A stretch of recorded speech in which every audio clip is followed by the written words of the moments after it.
yang satu di dalam doa kita berdoa. Segala puji dan syukur sama anak-anakmu akan kehadapannya di hadapan Bapa, oleh karena cinta kasih-Mu atas nafas kehidupan yang masih Engkau limpahkan pada kami hingga pada saat ini. Bapa dalam kerajaan surga, saat ini kami anak-anakmu semua berkumpul di tempat ini guna untuk memuji dan memuliakan nama-Mu. Tuhan, biarlah kami tidak menjadi pengantar firman-Mu, tapi kami menjadi pelaku bagi firman-Mu. Tuhan, kami percaya bahwa Engkaulah yang menguatkan kami dari segala yang kami punten, segala yang kami khawatirkan, karena kami yakin dan percaya Engkau yang jalan kebenaran. Ini doa kami Tuhan, mengampuni setiap salah dan dosa kami, dosa pikiran, perkataan, dan nampak dalam perbuatan kami. Sebab hanya dan di dalam Yesus Kristus kami datangkan berdoa. Haleluya. Firman Tuhan, mari kita sama-sama mengangkat pujian dengan Dia panggil nama saya.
kita sama-sama mendengarkan persembahan pujian dari tim altar.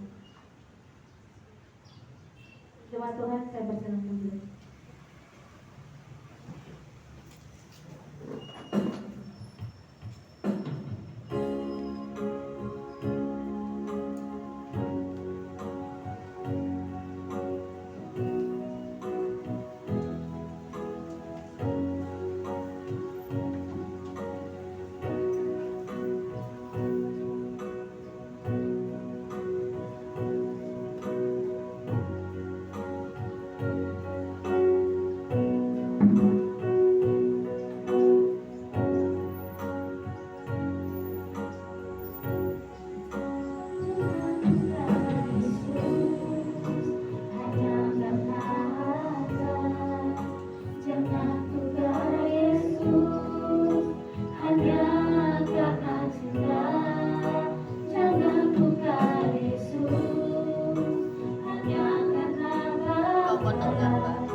Bagi Tuhan tak ada yang mustahil.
Tuhan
mau benar-benar menyatakan bahwa kita benar-benar berserah kepada Tuhan. Membuatku sesuai rencanamu, Kau memegang setiap musim hidupku. Ya benar Tuhan. Ku serahkan semua kehadiranku, ku milikmu.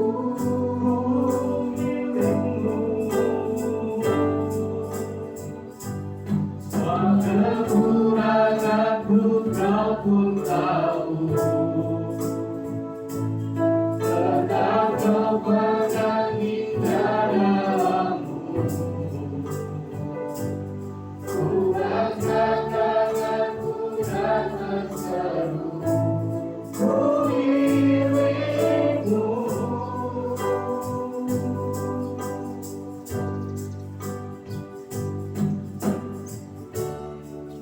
Ya. Inikah Tuhan, apa adanya di depan-Mu. Ini diri kami sesungguhnya Tuhan. Kami mau benar-benar berserah. Kami mau benar-benar Engkau pegang dengan tangan kanan-Mu ya Tuhan. Jangan biarkan kami berlepas. Bawa kami Tuhan lebih dan lebih lagi untuk mengenal setiap jalan-jalan. Jalan lurus-Mu, jalan kebenaran-Mu ya Tuhan. Karena kami tahu apa yang Kau janjikan, apa yang Kau firmankan. Itu adalah kompas bagi hidup kami, terang bagi jalan-jalan kami, dan juga akan membawa kami lebih berkemenangan setiap hari, lebih dan lebih lagi untuk mengalami kasih Bapa surgawi yang sesungguhnya. Terima kasih ya Bapa, terima kasih. Saat ini kami mau mendengarkan sabda kebenaran firman-Mu. Curahkan isi hati-Mu pada kami semua, urapi kami semua, tuntun kami dengan Roh Kudus, beri kami hikmat agar setiap firman yang disampaikan oleh hamba-Mu itu dapat kami tangkap, dapat merema dalam kehidupan kami, dan saat kami keluar dari tempat ini, kami akan menjadi pelaku firman dan nyata bahwa kami adalah murid-murid-Mu. Terima kasih ya Bapa, pakai hamba-Mu, jaga hati, pikiran, juga mulut lidah hamba-Mu Tuhan, agar apa yang disampaikan tidak terganggu oleh segala hal yang ada dalam pikiran hamba-Mu secara manusiawi, tetapi biarlah hamba-Mu murni untuk menjadi saluran dan kebenaran firman-Mu. Terima kasih ya Bapa, di dalam nama Tuhan Yesus Kristus. Haleluya. Amin. Silakan duduk.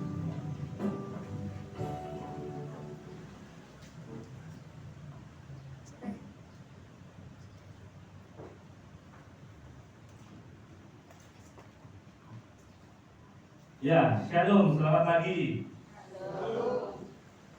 Tadi pas nyanyi Laskar Kristus, semangat. Shalomnya sekarang kok hilang ini. Sekali lagi, shalom. Masih 45%. Kurang. Tambah lagi. Shalom. Wah, ini beri kemuliaan bagi nama Tuhan dan buat kita semua keluarga yang terhebat. Haleluya. Ya. Kita akan belajar lagi tentang salah satu Injil ya. Kita lagi belajar tentang Allah Tritunggal. Jadi kalau kemarin kita sudah fondasi, kemudian Allah Bapa, sekarang mulai terus perjalanan dengan pribadi yang kedua yaitu Yesus Kristus. Yuk kita buka Injil Lukas pasal yang ke-13 ayatnya yang ke-6 sampai dengan 9.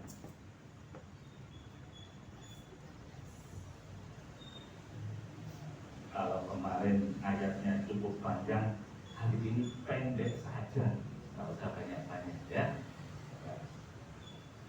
Injil Lukas pasal yang ke-13 ayatnya yang ke-6 sampai dengan 9. Ada amin? Oke, yuk kita baca bergantian ya. Saya ayat yang genap, saudara sekalian ayat yang ganjil. Injil Lukas pasal yang ke-13 ayatnya yang ke-6 sampai dengan 9. Demikian firman Tuhan. Perumpamaan tentang pohon ara yang tidak berbuah. Lalu Yesus mengatakan perumpamaan ini. Seorang yang mempunyai pohon ara yang tumbuh di kebun anggurnya, dan dia datang untuk mencari buah pada pohon itu, tetapi ia tidak menemukannya.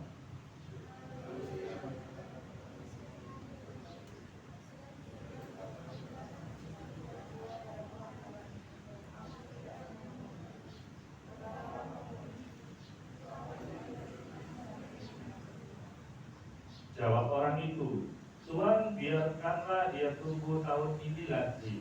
Aku akan mencangkut tanah sekelilingnya dan memberi pupuk kepadanya.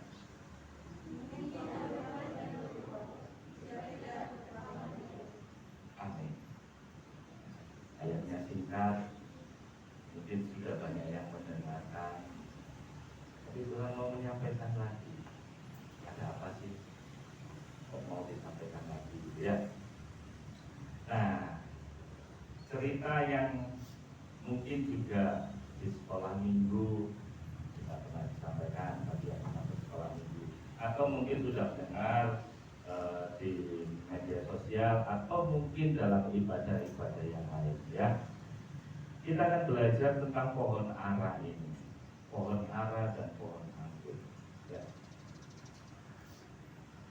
Setelah beberapa kali Yesus membuat mujizat, kemudian berjalan, lalu sampailah pada saat ini Yesus bertemu dengan beberapa orang Galilea ya, di daerah Galilea, menyampaikan kabar buruk. Nah, Yesus memberikan perumpamaan kepada orang-orang tersebut ya, yaitu tentang pohon ara yang tidak berbuah sama sekali. Misalnya nggak ada buahnya sama sekali, cuma pohonnya doang ya. Ayo kita belajar. Kok di Alkitab ini pohon ara ini sering keluar?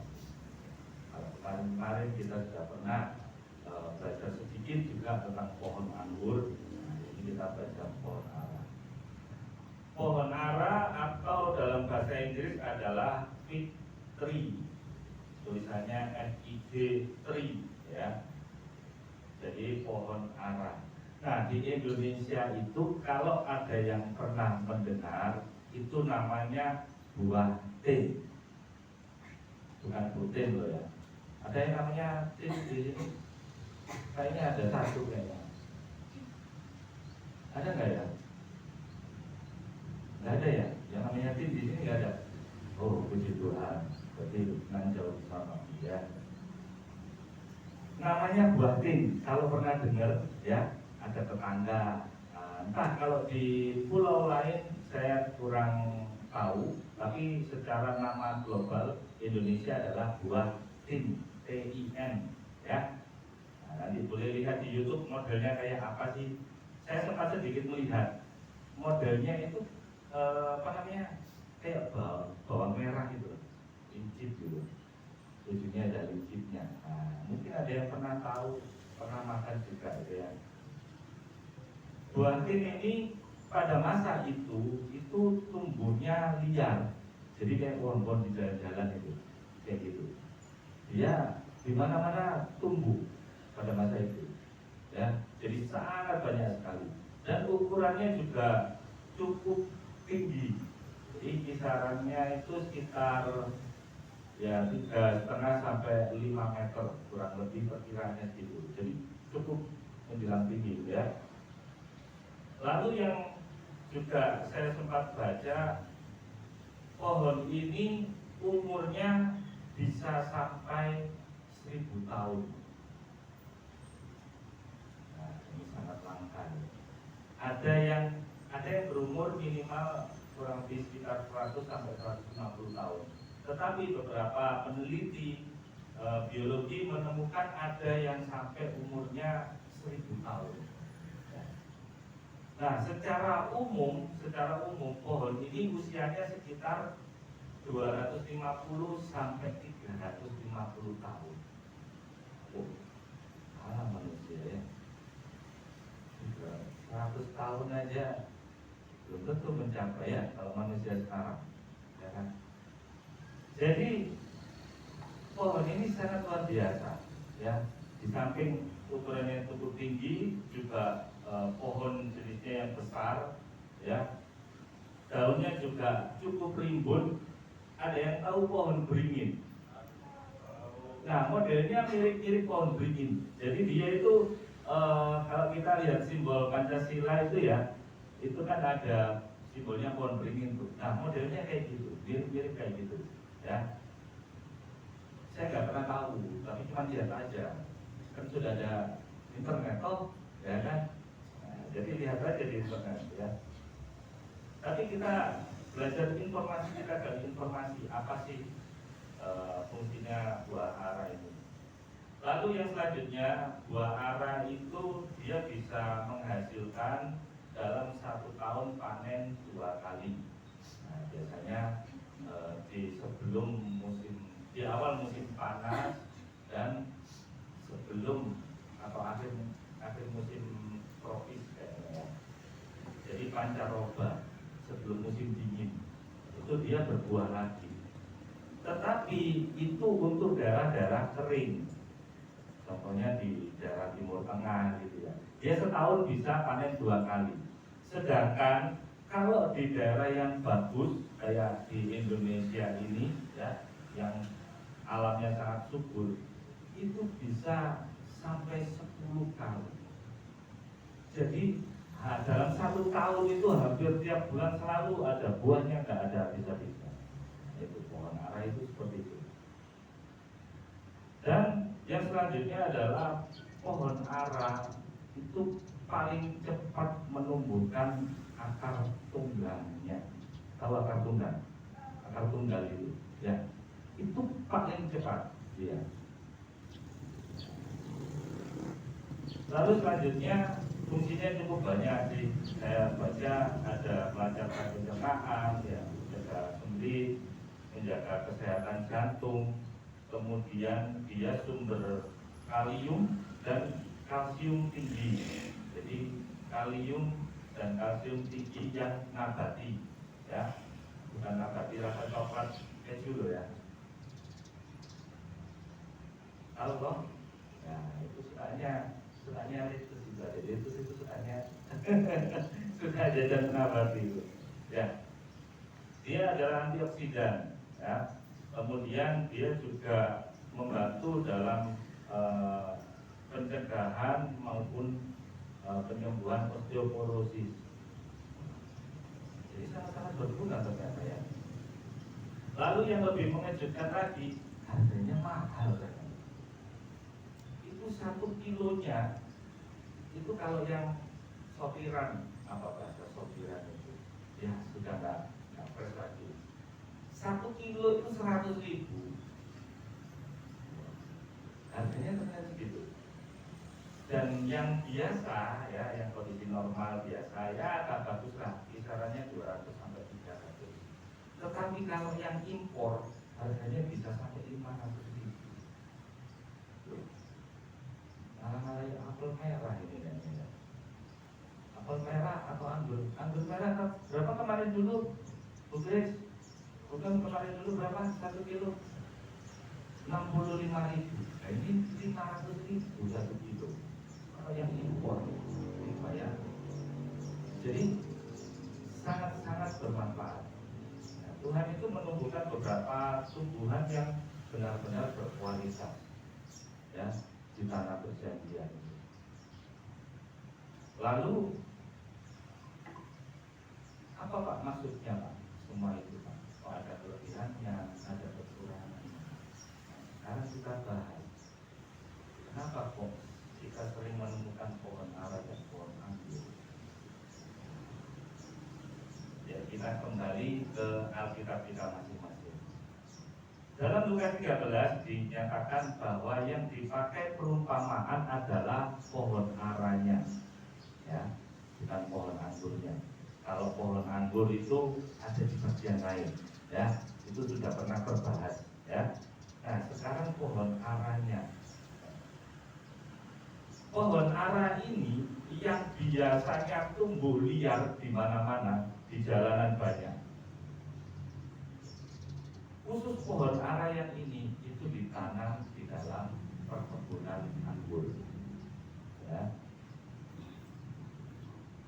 Jadi kalau biasanya pohon ara itu buahnya ya sampai busuk pun dibiarkan satu-satu, tidak ada yang ngambil.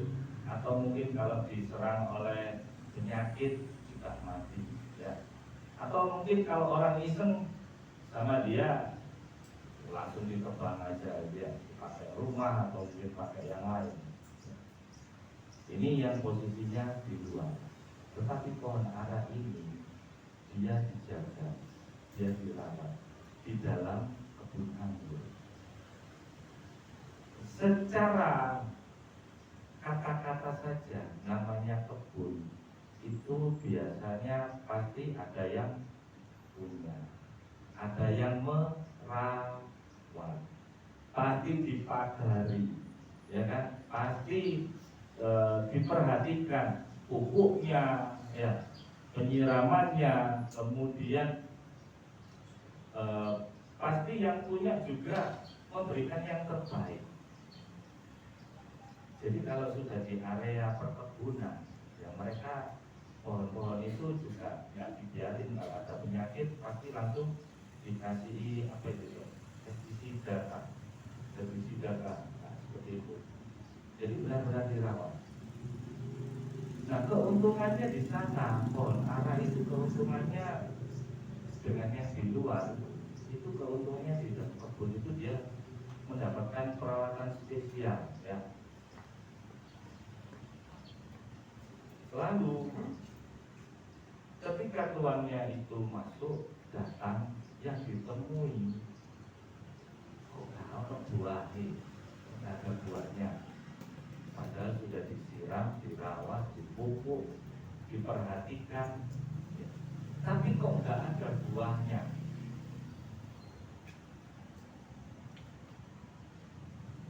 Nah, lalu si tuannya ini kecewa. Sudah nunggu lama, ya. Dikatakan di sana dia nunggu 3 tahun, nah, supaya itu berbuah. Nungguin pohon 3 tahun itu ya cukup lama. Ya kalau cuma 1-2 hari langsung berbuah gitu ya, wah senang sekali. Saya aja punya beberapa pohon itu ya, pohon pisang, ya. Jangankan nunggu berbuah, nunggu buahnya mateng itu loh, rasanya kok cek lama ini gitu ya. Cek suwe ini gak mateng-mateng, kan kemarin hijau aja kelihatan kuning, tapi enggak mateng-mateng, tetap masih keras gitu kan buahnya. Apalagi ini yang nunggu sampai 3 tahun. Jadi tuannya itu sangat kecewa. Tuannya benar-benar, wah ini tanaman ini bagus apa enggak sih kemarin ini, apa namanya, ngambilnya, tanamnya ini beneran bagus atau tidak, ya. Kalau boleh di implementasikan gitu ya, pasti itu yang jaga kebun juga pasti ketakutan. Tanya, kerjamu ini bener apa enggak sih? Ini ada pohon satu kok enggak berbuah, ini yang lainnya sudah berbuah, ini kenapa enggak berbuah? Pasti ketakutan. Pasti ini pupuknya kamu korupsi, ya. Ya. ini pasti kamu nyiramnya cuma pagi hari atau sore hari. Pasti marah yang punya. Nah, hal ini pun juga diberlakukan kepada pohon anggur. Kita tahu pekan lalu bahwa anggur yang nggak benar pun, yang nggak berbuah pun, ya, juga pasti makan. Kalau anggur pasti firmannya tentang pokok anggur yang benar. Jadi perlakuan di dalam sebuah kebun, meskipun itu pohon anggur ataupun pohon ara, dua-duanya kalau nggak berbuah, ya ditebang, dibuang, kemudian dibakar, ganti tanaman yang lain. Kenapa? Ya sayang dong. Ya, tanah ditanamin sama pohon yang nggak berbuah. Ya, kecuali itu tanaman hias, berbeda lagi namanya. Nah, ini pohon yang berbuah. Nah, pasti yang punya jengkel ini kok gak buah-buah sih, terus ganti tanduran lainnya, ganti tanaman lainnya aja lah. Ya. Nah, seperti itunya, sejengkel itunya yang punya kebun ini. Nah, sekarang kita mulai belajar menakal. Apa pesan kita? Apa pesan atau makna secara teologis? Kebun anggur itu adalah perumpamaan jemaat Allah, jemaat Tuhan secara khusus atau pilihan.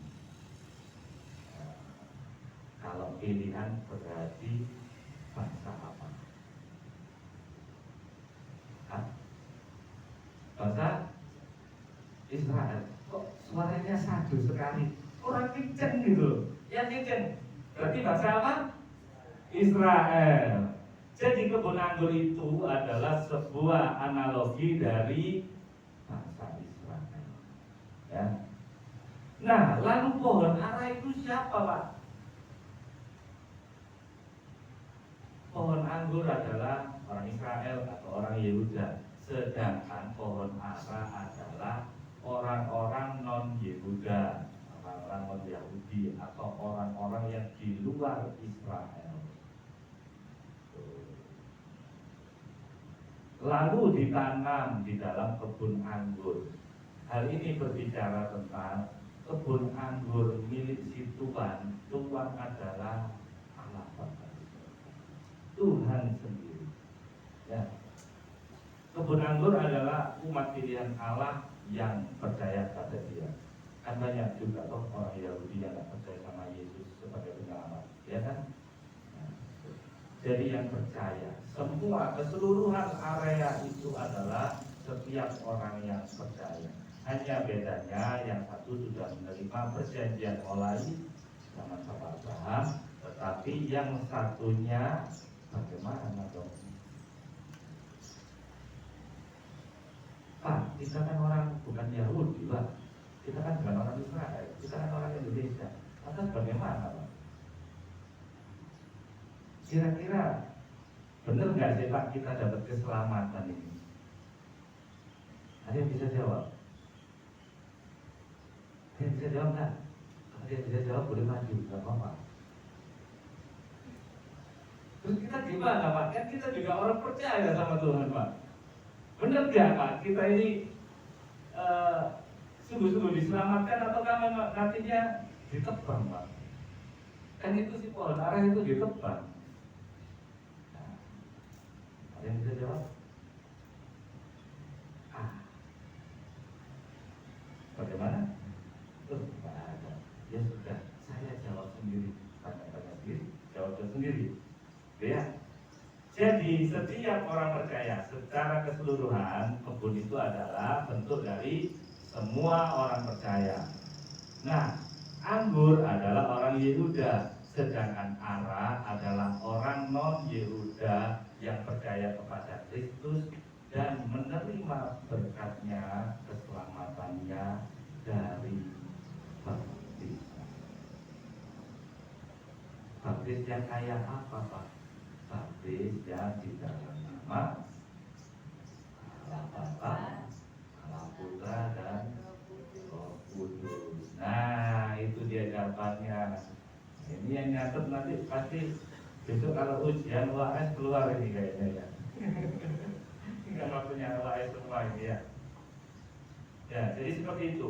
Kita semua orang percaya masuk dalam kebun itu, masuk dalam area keselamatan itu karena kita sudah menerima janji juga dan sudah penyatuan juga dengan Yesus Kristus lewat pengasihan. Maka secara bukan DNA atau darah ya, bukan secara keturunan kandung, kita juga dipersamakan pada Tuhan ya. Jadi analoginya seperti itu. Nah terus Pak, di situ ada pengurus kebunnya Pak. Itu siapa dong? Nah analogi pengurus kebunnya adalah Yesus Kristus yang turun ke dunia. Jadi Allah Bapa turun ke dunia dengan rupa manusia, yaitu Yesus Kristus. Dia adalah pengurus kita ini loh. Pada saat itu ngurusi orang-orang Israel, ngurusi orang-orang Yahudi yang tidak percaya itu disuruh percaya. Jadi bagaimana? Jadi pengurus kebun itu adalah Yesus yang melaksanakan tugasnya sebagai hamba. Lalu siapa lagi Pak pengurus kebun itu? Pengurus kebun itu analoginya adalah Roh Kudus. Roh Kudus itu bekerja lewat hamba-hamba Tuhan, lewat setiap manusia, antara manusia yang satu kepada manusia yang lain. Kan Tuhan bisa pakai semua orang, ya kan? Kan tidak semua pendeta tuh dipakai Tuhan secara langsung juga, ya kan? Belum tentu pendeta A dikasih hal yang serupa dengan pendeta B, benar nggak? Belum tentu ibu gembala dapatnya sama dengan Pak John. Nah, jadi Roh Kudus itulah yang melaksanakan, ya, perawatan jiwa-jiwa, perawatan setiap jemaat Tuhan yang dipercayakan dalam setiap gereja. Itu pengurus kebunnya Tuhan, pengurus ladangnya Tuhan, ya. Lalu Pak, ngapain kok harus diibaratkan yang pemiliknya Pak? Kan bisa saja Bapak nyuruh anak buahnya, tolong lihatin itu pohon ara itu benar-benar berbuah apa enggak? Sudah berbuah atau belum? Ini kan sudah waktunya, sudah 3 tahun ini. Ingat kasihnya yang begitu besar buat manusia, ya. Jadi Tuhan mau datang sendiri. Allah itu mau datang sendiri. Itu kenapa Yesus datang. Yesus lahir di dunia. Jadi mau memastikan sendiri setiap tanamannya ini loh ada buahnya enggak sih? Nah itu yang dilakukan Yesus di dunia ini. Ya.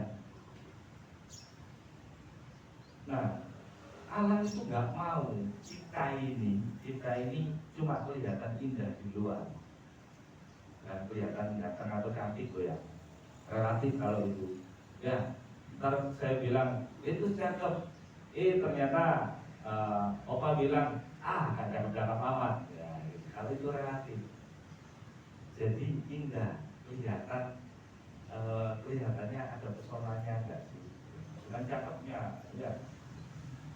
Tuhan itu mau memastikan sendiri anak-anaknya ini, umat-umat pilihanku ini yang percaya sama aku ini benar gak sih berbuah? Itu yang dipastikan. Itu kenapa dimetaforakan, dianalogikan Tuhannya sendiri yang datang ngecek pohon ara. Ya. Tapi apa yang didapati? Isinya cuma daun sama bunga. Pokoknya itu pasti ada gunanya. Ya. Nah, Tuhan itu tidak mau kita ini jadi orang yang munafik. Ya begitu. Jadi Tuhan mau sendiri memastikan bahwa anak-anakku ini loh, pewarisku ini loh, benar-benar keturunan raja. Nah itu yang mau dilakukan sama Tuhan.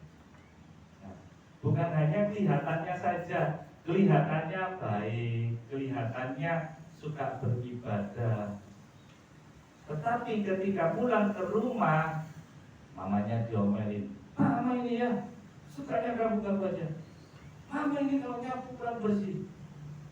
Loh kamu kenapa gak mau bantu? Kan itu tugasnya mama. Jadi benar-benar berkualitas, nggak kayak gitu tadi munafik. Sama temannya, kamu kok susah ya, aku doakan ya. Begitu pulang ke rumah, mamanya dimarahi, papanya dimarahi, neneknya dimarahi, bisa-bisa adiknya ditempelengin gitu ya. Nah, kayak gitu. Di gereja kelihatannya, menyembahnya, begitu di rumah ada pengamen lewat, nggak punya kerjaan lain ya, pergi. Ada orang jatuh, maka lu kemana? Gitu. Nah kayak gitu.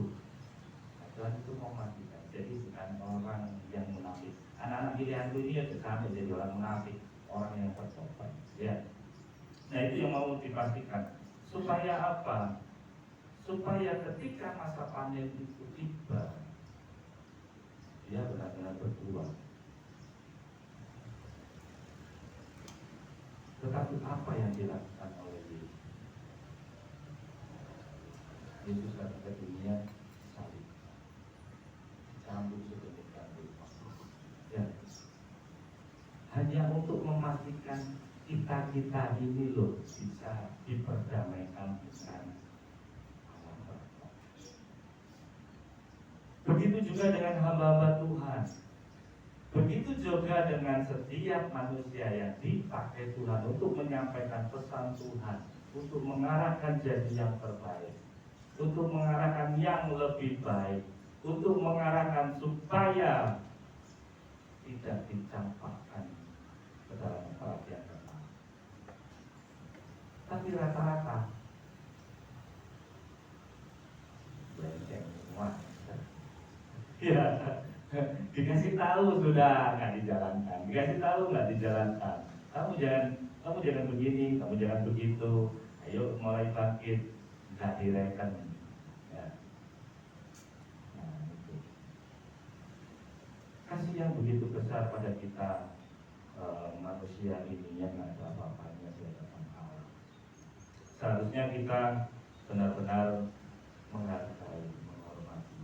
Ya. Kita harus benar-benar bisa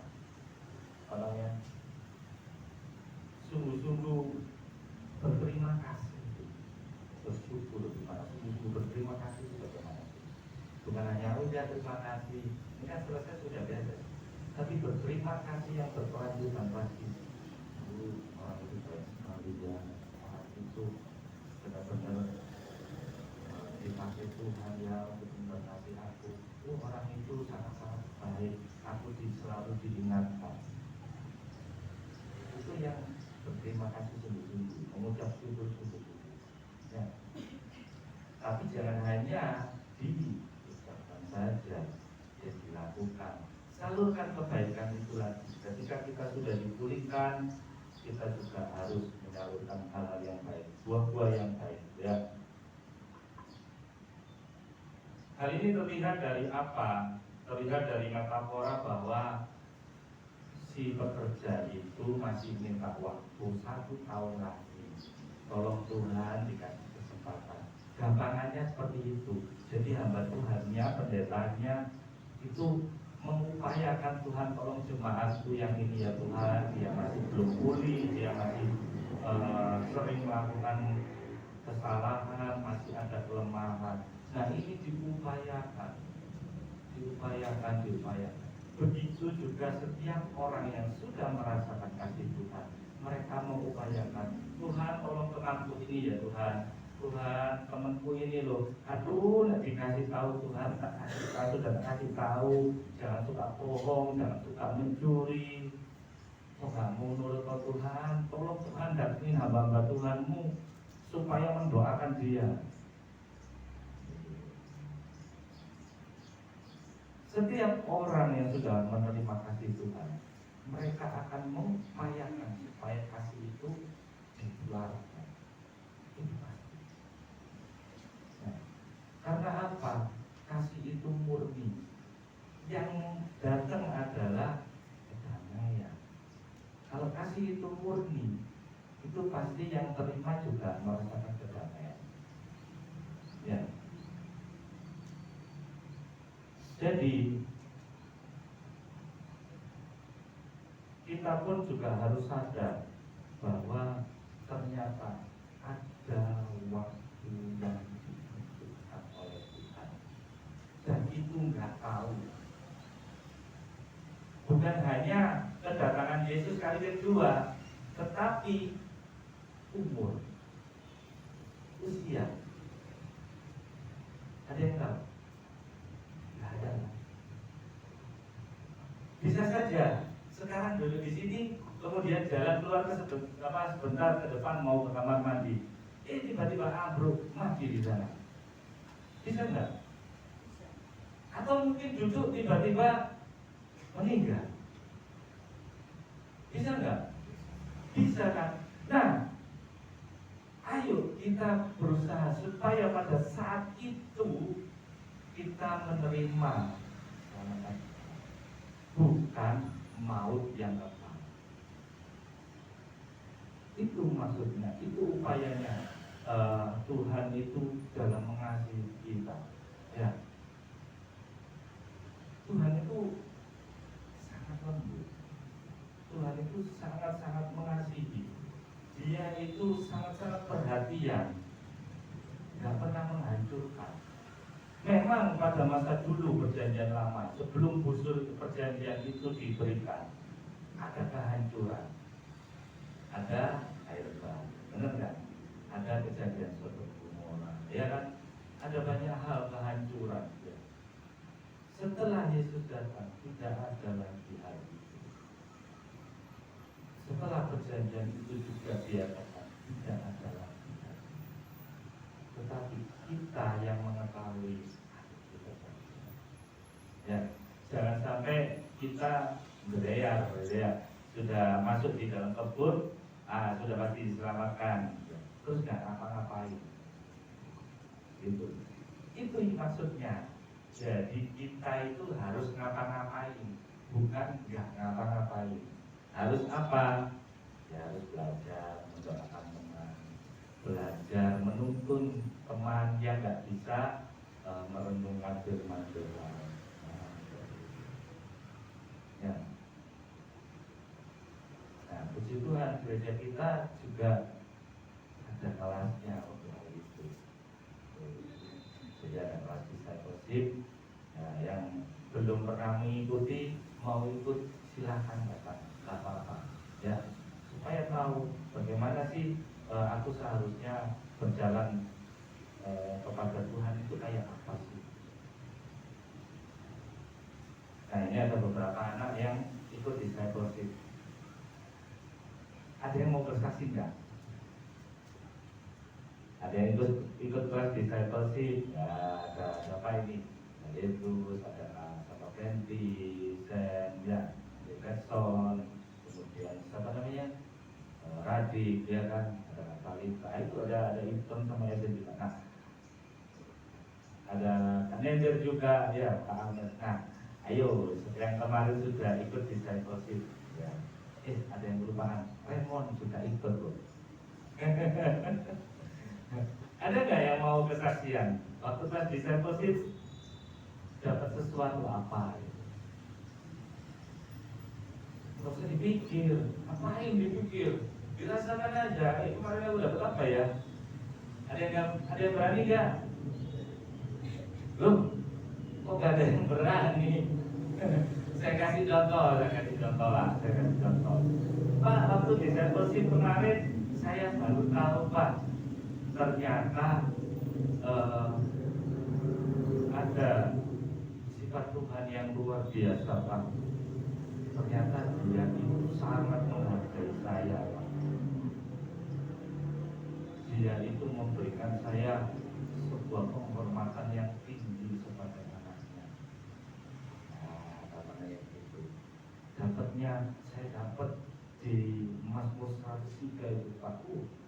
Saya waktu disampaikan bahwa Tuhan menghargai, memahkotai saya seperti dibusuk hati saya. Pulang dari sini Pak, saya nangis 1 ember Pak air matanya. Nah silakan, ayo siapa boleh, siapa saja boleh. Tapi tidak mungkin. Ada pengalaman unik gitu ya. Pak, ketika saya mendoakan teman saya Pak, tangan saya yang kiri bergetar-getar Pak gitu. Tangan kiri saya bergetar-getar Pak. Kenapa ya Pak gitu. Nah mungkin ada pengalaman seperti itu. Ayo silakan maju. Boleh siapa saja. Nggak ada yang benar, nggak ada yang salah kok. Yang penting responnya. Boleh. Siapa? Kak Lida. Kak Lida. Ayo Kak Lida, jangan malu-malu Kak Lida. Boleh Kak Lida. Nah, 2 orang lah, cowok dan cewek. Sekarang cewek, siap-siap cowoknya ya. Ayo Kak Lida, silahkan. Kemarin dapat sesuatu apa waktu ikut kelas discipleship? Kelas yang pertama tentang pertobatan.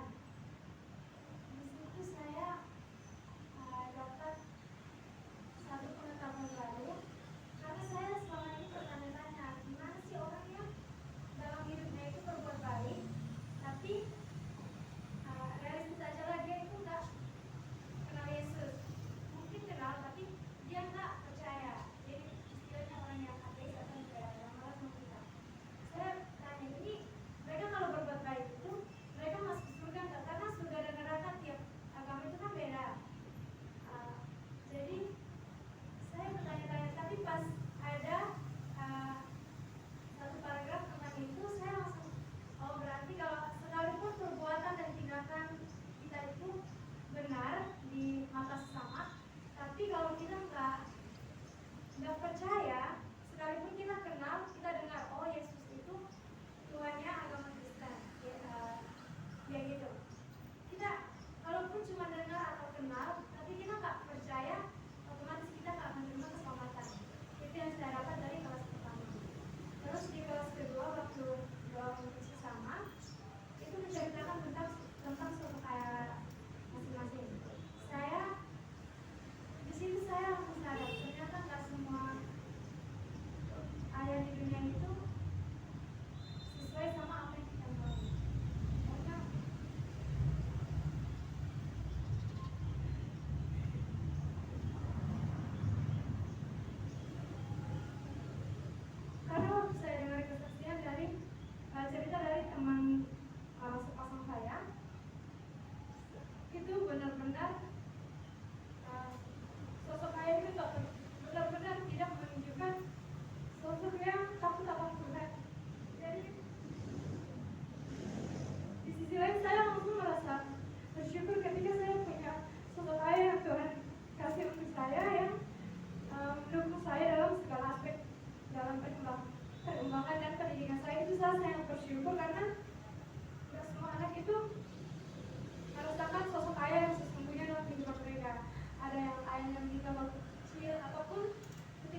applause buat Katalina. Nah, satu lagi cowok. Nah, cowok ini biasanya perasaannya nggak terlalu halus-halus amat. Saya minta kesaksiannya satu cowok saja. Nggak usah banyak-banyak, satu saja. Siapa? Boleh. Anember kan? Anember. Mau kesaksian kan Anember? Atau mungkin siapa? Eben mau kesaksian kan? Tidak. Ayo kan Anember, nggak apa-apa lah. Ya, jadi contoh buat adik-adiknya kan Anember. Ayo kan Anember. Anember juga ikut dalam sesi saya, ya. Meskipun hanya sesi pertama, tapi saya yakin ada sesuatu yang tidak dia dapat pada saat itu. Ya, kemarin juga ada salah satu saudara kita yang masuk rumah sakit, jadi Anember juga tidak bisa datang. Silakan Anember. Saya panggil Anember atau Pak Denny. Sama saja atau bagaimana? Ya, oke lah. Yuk, sekarang coba saksikan waktu di kelas discipleship apa yang didapat kira-kira. Baik, shalom. Siang. Semua. Mungkin kelas worship itu saya baru ikut pertemuan pertama. Di situ secara garis besar yang kita pelajari bersama itu jadi itu tentang pengampunan, tentang bagaimana kita dapat pengampunan dari Allah kita. Itu ada beberapa poin yang harus kita lakukan, karena tidak semua kita sebagai umat manusia itu hidup di jalan yang benar. Terkadang Tuhan sudah menegur kita berkali-kali, tapi di dalam pribadi kita itu kita tidak percaya bahwa itu caranya Tuhan supaya kita ingat kepada Tuhan. Ya. Segala persoalan kita mungkin dalam kehidupan kita sehari-hari itu bukan apa ya? Itu cara-cara Tuhan ya. Cobalah saudara-saudara gue yang dikasih Tuhan, coba ketika punya masalah itu datang masuk di kamar kalian untuk berdoa dan serahkan segala yang kamu lakukan kepada Tuhan dan minta pengampunan kepada Tuhan. Saudara akan merasakan sendiri betapa kasih setianya Tuhan dan betapa rencana Tuhan yang Dia akan kasih kepada saudara. Karena mungkin kemarin itu tentang perbuatan, yaitu kita harus kembali kepada jalan yang benar ya. Kita kembali kepada Allah, karena mungkin kita selama ini jauh dari Tuhan, tapi selalu dipanggil Tuhan berusaha untuk merangkul kita kembali supaya mengenal Dia, tapi kita ini yang menghindar dari Dia, sehingga pengampunan itu kita tidak dapat. Tapi kalau kita benar-benar kembali ke jalannya, kita tahu bahwa Tuhan yang melihara kita dan kita mengikuti sesuai keinginan Tuhan, nah itu pasti kita akan dapat pengampunan. Dan semua dosa yang kita lakukan selama ini pasti dihapus. Intinya punya kepercayaan kepada Tuhan dan berbakti ke jalan benar. Bagaimana caranya? Itu kita boleh lakukan. Kasih kepada sama. Ya. Itu yang saya dapat ya. Gitu saja. Iya. Oke, beri aplaus buat Kak Anember. Terima kasih Kak Anember. Ya, coba remaja kita, coba kakak kita ya sudah mendapatkan sesuatu yang berbeda dengan kelas discipleship. Ya. Nah, kelas discipleship memang istilahnya kalau di bahasa lama adalah katersasi, ya. Tetapi saya lebih suka dengan kata pemuritan. Karena itu kita akan belajar bagaimana kita menjalankan amanat agung, ya. Jadi tahu celah atau poinnya, sisi-sisi menjadi berkat keselamatan bagi orang lain, ya. Maka di kelas juga diajarkan berdua-berdua, bertiga-bertiga, ya, saling terbuka. Nah, itu perlunya untuk itu supaya bisa menjadi terang dan karakter diri bukan terang bagi kamarku dan garam bagi sayur sopku gitu ya. Tapi bagi dunia ini yang sekarang sudah benar-benar apa kalau orang Jawa bilang sepong itu apa ya bahasa Indonesia ini ya? Hambar. Oh, mereka semangat keren. Sudah hambar.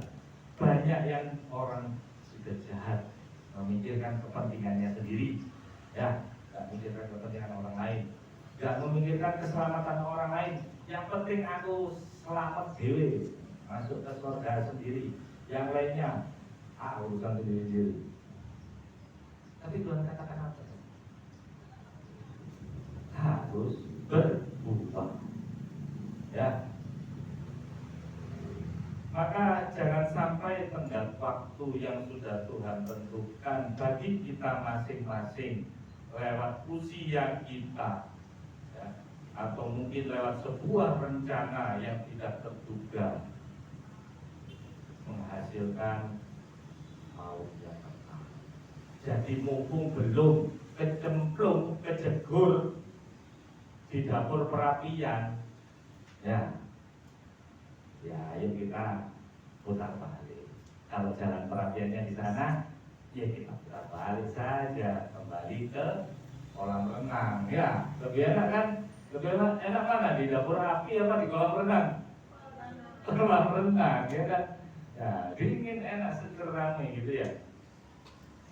Jadi kita kembali lagi harus merubah diri kita, menghargai Tuhan sungguh-sungguh, ya, supaya kita juga menunjukkan ini loh, ya, beri aplaus buat Tuhan, kemuliaan Tuhan, nama Tuhan. Dan yang apa namanya, worship leader, singer, juga pemain musik untuk maju depan.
oleh hal-hal yang ada di dunia ini. Tolong lindungi kami, tolong pagari kami dengan kebenaran-Mu selalu. Tuntun kami dalam setiap hal ya Roh Kudus, agar apa yang dihasilkan dari dunia ini itu tidak mempengaruhi kami secara hubungan dengan Allah Bapa di surga. Biarlah cinta kasih Allah Bapa di surga itu tetap tercurah pada kami, dan dalam Engkau ya Roh Kudus kami benar-benar bisa merasakan bahwa Bapa di surga bukan hanya Bapa yang biasa. Mungkin Bapa di dunia ini banyak yang jahat, banyak kami lihat dengan mata kepala kami sendiri kejadian-kejadian seorang ayah melakukan kekerasan kepada anaknya, bahkan sampai terjadi perselisihan antara anak dan bapak, bahkan sampai mengarah ke dalam kriminalitas ke arah sebuah penghilangan nyawa.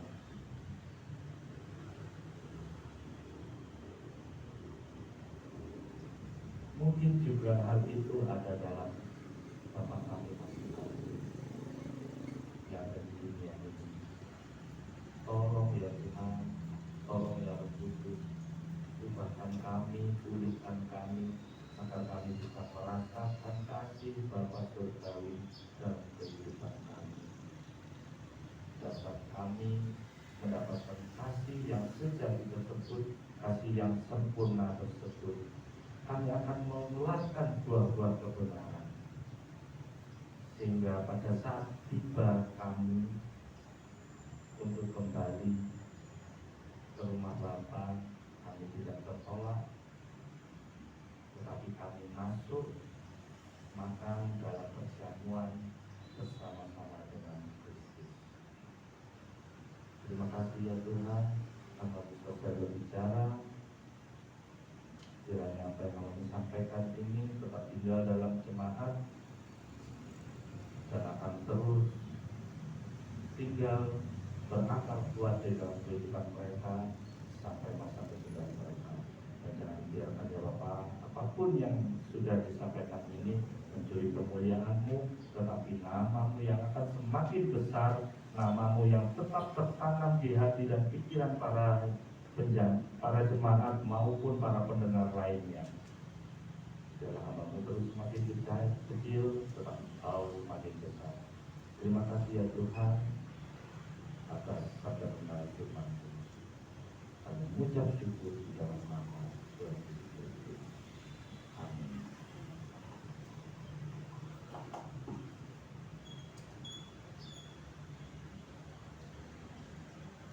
Wadah, mari kita sama-sama memberi persembahan kita. Untuk itu doa akan dipimpin masyarakat kita.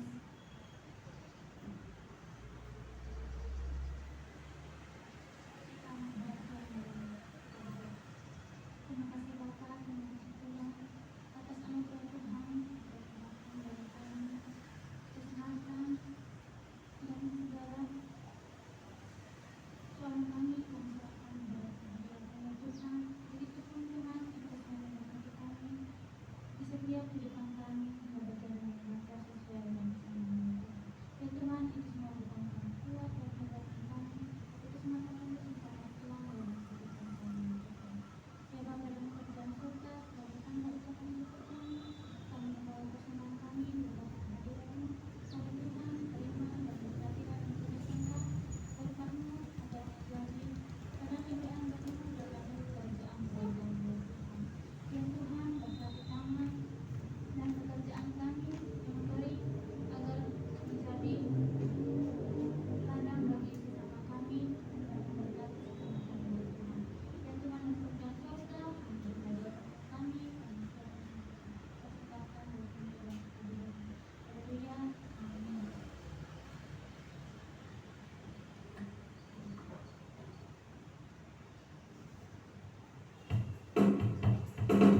Kita akan bersama dengan Tuhan. Untuk itu kami undang Ibu Gembala untuk memimpin kita dalam doa syafaat.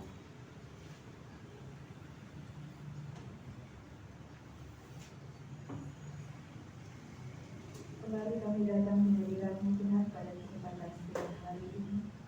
Kami bersyukur karena permintaan Tuhan untuk sempurna dan nyata dalam setiap kehidupan kami. Siang hari ini kami bersedia bersepakat dengan umatmu di tempat ini untuk kami mau bersamaan khusus bagi bangsa dan negara kami Indonesia tercinta. Mari Allah Roh Kudus Kau memberkati Indonesia, Kau memberkati kewarganegaraan bangsa Indonesia dari pemimpin Tuhan sudah pilih, Tuhan sudah tentukan, Tuhan sudah tetapkan untuk memimpin negeri kami, Indonesia tercinta. Itu kami memberkati para pemimpin kami, dari Bapak Presiden, Wakil Presiden, MPR, DPR, bahkan jajaran aparat sampai pemerintahan yang terkecil sekalipun,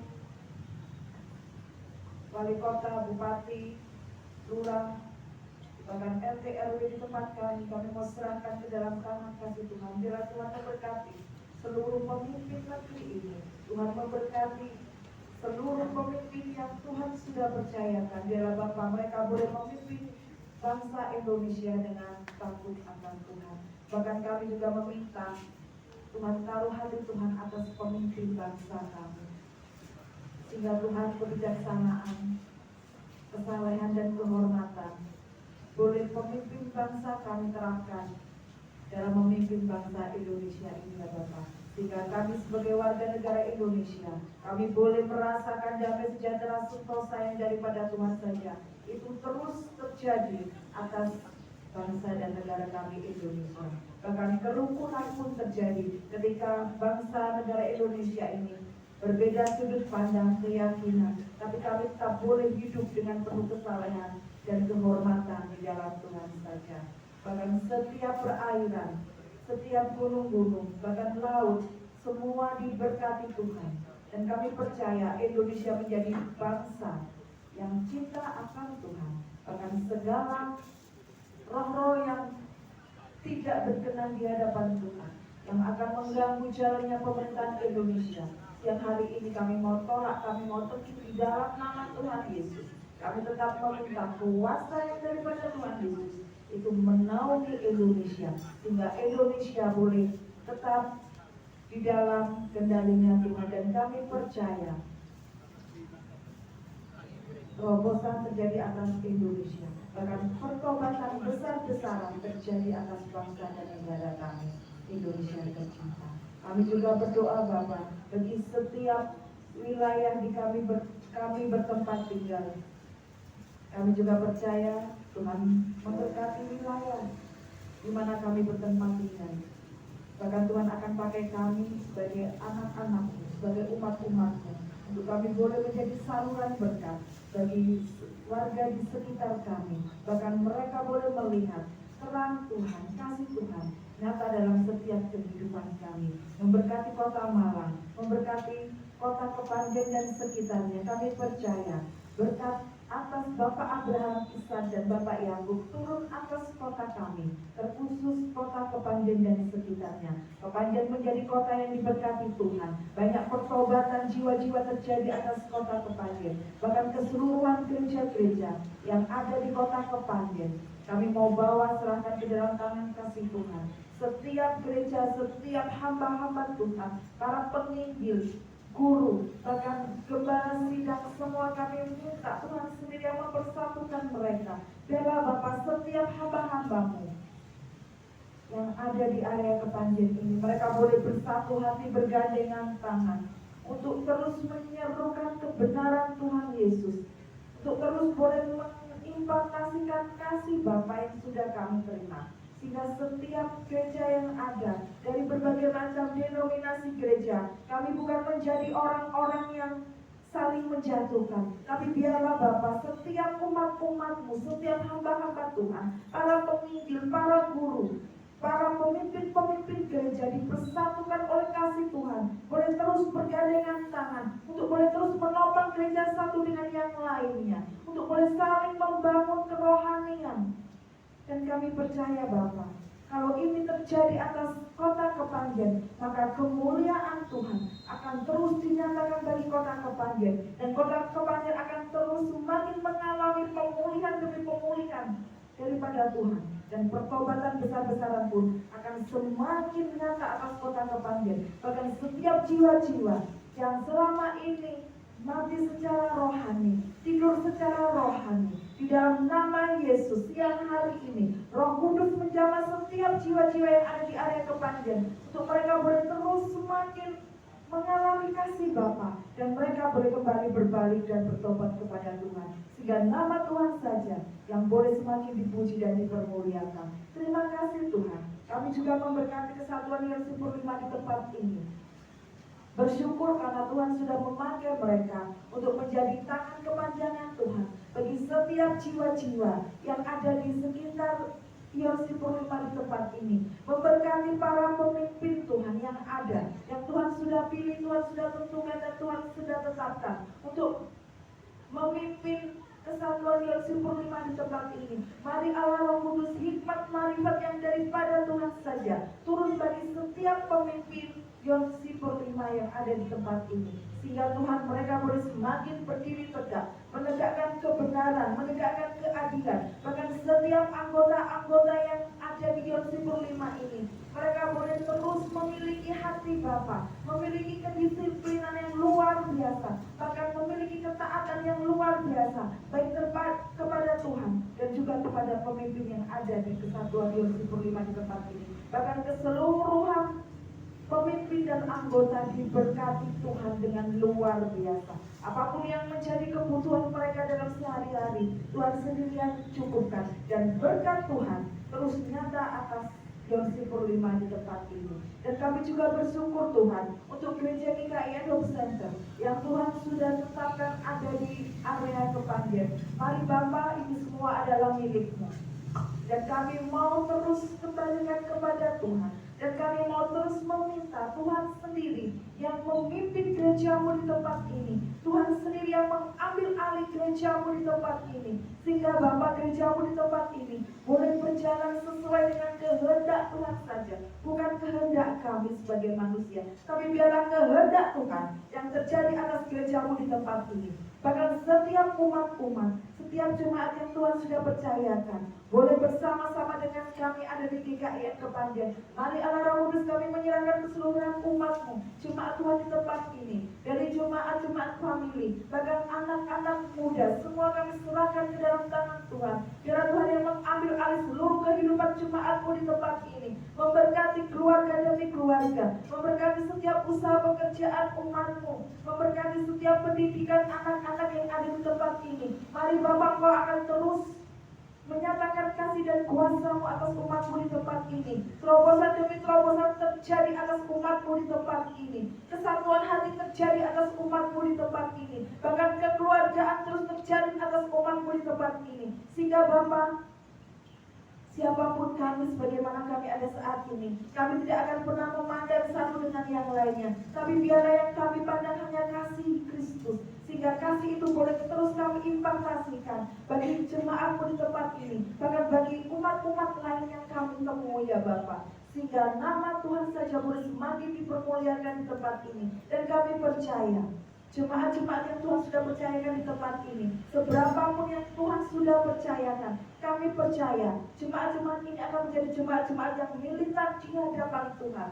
Bukan masalah banyak jumlah umat-Mu yang ada di tempat ini ya Bapak, tapi kami tetap meminta seberapapun umat-Mu yang ada di tempat ini, mereka adalah umat-umat yang setia, yang taat dan takut akan Tuhan. Bahkan cinta mereka begitu besar kepada Tuhan, sehingga mereka, umat-Mu di tempat ini, boleh semakin memiliki kerinduan untuk terus mencari perkenanan Tuhan di dalam kehidupannya. Dan umat-umat di tempat ini, umat-umat yang diberkati Tuhan, Tuhan akan membuat perbedaan antara orang-orang yang tidak percaya dengan Tuhan Yesus dengan umat-umat di tempat ini yang mengasihi Tuhan. Tuhan akan menyatakan kuasa Tuhan. Terobosan demi terobosan terjadi atas umat-Mu di tempat ini. Terima kasih Tuhan Yesus, terima kasih. Bahkan kami menyerahkan setiap program-program yang sudah ada di gereja-Mu di tempat ini, program-program yang sudah berjalan, program pemuritan, bahkan program-program untuk penjangkauan jiwa-jiwa. Semua kami serahkan ke dalam tangan Tuhan. Biarlah Tuhan sendiri yang memimpin setiap program-program yang ada di gereja-Mu di tempat ini. Bukan kami sebagai manusia Bapak, tapi Tuhan sendiri yang memimpin. Dan kehendak Tuhan saja yang terjadi atas setiap program-program yang sudah berjalan dan yang akan berjalan. Dan kami percaya melalui setiap program-program yang Tuhan sudah nyatakan bagi gereja-Mu di tempat ini, itu akan semakin membentuk, membawa setiap jiwa-jiwa untuk boleh terus rindu mendekatkan diri kepada Tuhan. Dan mereka boleh mengerti bagaimana Tuhan begitu luar biasa, Tuhan begitu mengasihi setiap umat Tuhan. Bahkan kerinduan kami, pergumulan kami, hamba-hamba-Mu di tempat ini, untuk alat-alat musik sebagai pendukung pekerjaan Tuhan di tempat ini, apapun yang kami gumulkan untuk alat musik, di dalam nama Yesus, Tuhan sendiri yang akan menyatakan, Tuhan sendiri yang akan memberikan setiap alat musik yang kami butuhkan sesuai dengan cara dan waktunya Tuhan. Kalau jiwa-jiwa untuk pelayanan Tuhan sudah kirimkan ada di tempat ini, maka kami percaya alat musik apapun yang kami butuhkan, tiba waktunya nanti, waktu yang terbaik, Tuhan akan juga kirimkan atas gereja-Mu di tempat ini. Bahkan memberkati setiap umat-umat Tuhan yang sudah mengambil bagian, memberikan hidupnya untuk melayani pekerjaan Tuhan di tempat ini. Mari Bapa, Kau terus memberkati kehidupan hamba-hamba-Mu, pelayan-pelayan-Mu di tempat ini. Terus berikan roh kesatuan hati, berikan kasih mula-mula Tuhan bagi setiap pelayan-pelayan Tuhan yang ada di tempat ini, sehingga mereka boleh melayani pekerjaan Tuhan dengan penuh hati yang takut akan Tuhan. Bahkan roh kerendahan hati tetap Tuhan nyatakan bagi setiap hamba-hamba-Mu, pelayan-pelayan Tuhan, baik dari pelayan famili maupun anak-anak, semua di dalam berkat Tuhan. Dan kami percaya Tuhan akan semakin pakai kami untuk kami boleh terus menjangkau jiwa-jiwa bagi setiap orang-orang yang kami temui. Mereka boleh percaya Tuhan Yesus, dan melewat hidup kami mereka boleh melihat bagaimana Tuhan itu ada, dan Tuhan itu adalah Tuhan yang besar, Tuhan yang luar biasa, yang kasih-Nya nyata dalam setiap kehidupan kami. Dan biarlah Bapa melalui hidup kami, firman yang hidup itu pun keluar dalam hidup kami, sehingga setiap orang yang kami jumpai mereka akan terimpartasi dengan kasih Kristus, dengan kebenaran yang daripada Kristus sendiri. Akan memberkati Bapak pembimbing kami, Bapak Pendeta Krolius, yang Tuhan sudah percayakan untuk menjadi gembala pembimbing kami di Hope Center Kepanjen di tempat ini. Mari Allah Roh Kudus, kami menyerahkan kehidupan hamba-Mu sekeluarga, memberkati pekerjaannya, memberkati pelayanannya, memberkati istri, memberkati anak-anaknya. Biarlah Bapak kasih-Mu tetap nyata atas kehidupan hamba-Mu Bapak Pendeta Glorius. Bahkan setiap hal apapun yang dikerjakan oleh hamba-Mu, Tuhan sendiri yang akan membuatnya berhasil. Bahkan sinode GKIN juga kami serahkan ke dalam tangan Tuhan. Hikmat, marifat, pewahyuan Tuhan terus turunkan bagi Ketua Sinode GKIN Malang dan sekitarnya. Bahkan setiap apapun yang dikerjakan hamba-Mu, Tuhan juga buat berhasil. Sehingga nama Tuhan saja yang semakin dipuji dan dipermuliakan. Terima kasih Tuhan, terima kasih Yesus. Ini doa syafaat kami siang hari ini. Dan kami tetap mau nyatakan hanya di dalam satu nama, Tuhan Yesus saja. Tuhan mendengar setiap syafaat kami ini. Di dalam nama Tuhan Yesus. Haleluya. Amin.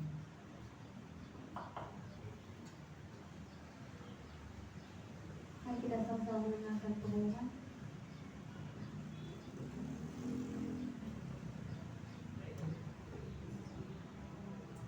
Pengumuman untuk minggu ini, dalam ibadah sepekan tetap seperti biasa, kegiatan discipleship setiap hari Jumat mulai jam 5 sore ya, supaya selesainya juga tidak terlalu malam, jadi hanya sekitar 90 menit saja sudah selesai, sudah kelar semuanya. Mari yang kemarin mungkin belum ikut, mulai mau ikut boleh dipersilakan, karena nanti akan ada 3 tahapan kategori, 3 tahapan kelas pemuritan. Jadi ada discipleship, ada dulos, ada testimoni ya. Puji nama Tuhan. Kemudian minggu depan tetap seperti biasa, ibadah dimulai jam 9 pagi. Lalu kita mulai minggu depan juga akan belajar dalam penata layanan gereja. Jadi doa syafaat juga ada poin-poinnya. Kemudian pengumuman juga nanti akan ada yang bertugas sendiri. Nah, kita semuanya belajar melayani Tuhan supaya kita semua bisa menghasilkan buah-buah yang baik. Di nama Tuhan kita akhiri ibadah. Akan kajian pemilu.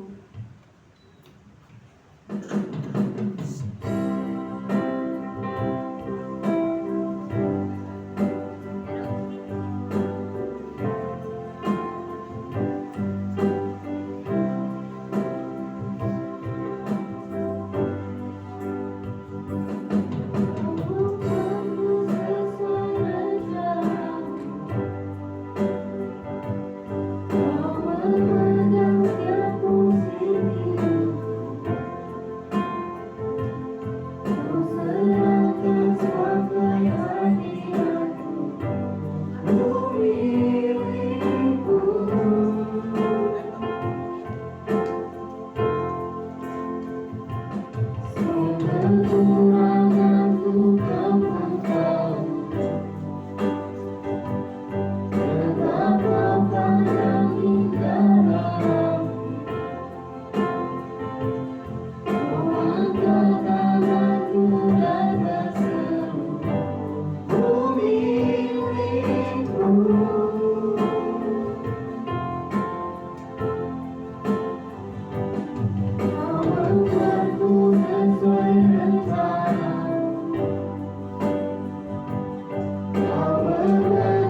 Engkau sudah melindungi tempat ini dari kuasa kegelapan, dan kiranya Bapa, tempat ini akan terus menjadi bait-Mu yang selalu mengharumkan nama-Mu, bait-Mu yang selalu menarik jiwa-jiwa baru untuk datang ke tempat ini, memuji dan menyembah Engkau, dan mengaku dengan sepenuh hati bahwa Engkau adalah Allah yang benar, satu-satunya Tuhan yang patut untuk disembah. Terima kasih ya Bapa, terima kasih Bapak Ibu saudara yang kasih. Mari kita sama-sama buka tangan kita untuk menerima berkat dari Tuhan. Pulanglah dengan sejahtera dan bawalah firman Tuhan dan lakukan dalam hidup Anda, serta terimalah berkat yang dari Tuhan kita.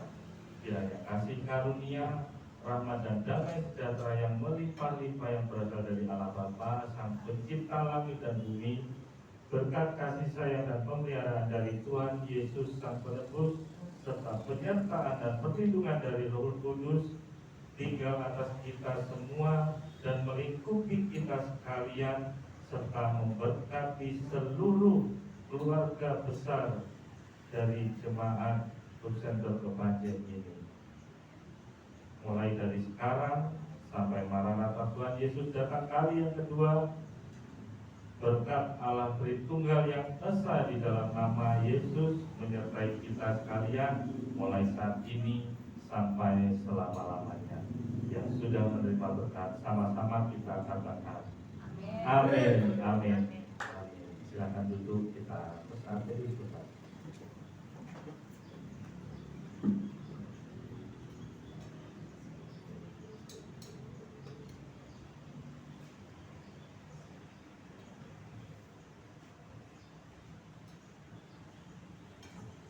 Amin. Selamat hari Minggu, Tuhan Yesus memberkati. Amin.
Sudah belum ini stop ini tadi.